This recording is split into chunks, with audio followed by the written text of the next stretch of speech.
Monsoon सत्र के दौरान अविश्वास प्रस्ताव पर राहुल गांधी और नरेंद्र मोदी के भाषण के 2024 लोकसभा चुनाव को लेकर एक नया सर्वे किया गया है।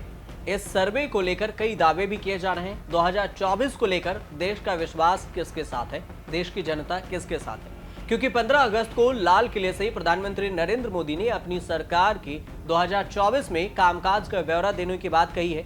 मतलब लोकसभा चुनाव से पहले ही प्रधानमंत्री ने ये घोषणा कर दी है कि अब वो तीसरी बार भी देश के पीएम बनेंगे और 2024 में उनकी वापसी होगी। संसद में पीएम मोदी ने विपक्ष को 2028 में एक और अविश्वास प्रस्ताव लाने की चुनौती भी दे डाली।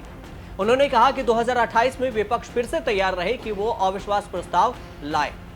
जुलाई में 26 दलों का इंडिया गठबंधन बनने के बाद प्रधानमंत्री के ये बयान क्या मायने रखते हैं, ये भी एक बड़ा सवाल है। इंडिया गठबंधन का दावा है कि जनता उनके साथ है। इस बीच टाइम्स नाउ ने एक सर्वे किया है।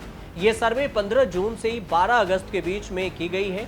मार्जिन ऑफ एरर यानी कि गलत होने की संभावना इस सर्वे का -+3% है।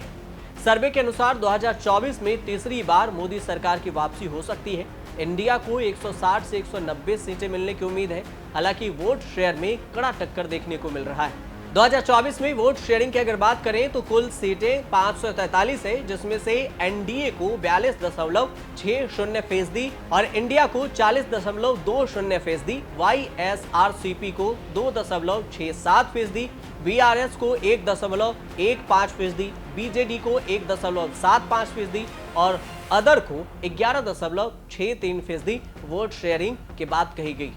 लोकसभा चुनाव होने में 6 से 8 महीने का वक्त बाकी है और इस बीच में ये सर्वे कई मायने रखते हैं।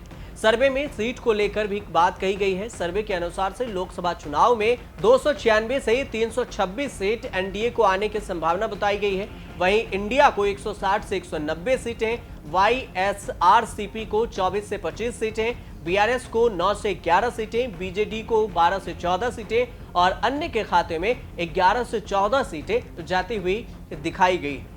सर्वे को लेकर सर्वे एजेंसी का दावा है कि उनका सैंपल साइज 1,10,662 है, जिसमें से 60% जनता की राय फोन के जरिए ली गई, जबकि बाकी लोगों का उनके पास जाकर ये सर्वे किया गया। मतलब 60% फोन के जरिए और 40% सर्वे घर जाकर उनके पास जाकर किया गया। आपको बता दें कि ये मानसून सत्र के बाद सबसे ताजा सर्वे है, जिसे 15 जून से 12 अगस्त के बीच में किया गया है। कुल मिलाकर अगर देखें तो वोट शेयर में वोटों का अंतर घटा है, पर सीटों से में ज्यादा अंतर देखने को नहीं मिला। इससे पहले भी एक सर्वे सामने आया था, जिसमें एनडीए का वोट शेयर 2019 से 45% से घटकर 2024 में लगभग 43% हो सकता है, जबकि पार्टियों के पाला बदलने से इंडिया का वोट शेयर 27% से बढ़कर लगभग 37% हो सकता है। ये सर्वे में दिखाया गया था। अगर कुल मिलाकर देखें तो इंडिया और एनडीए को 2019 और 2023 में कितना फर्क हुआ, ये समझने वाली बात है।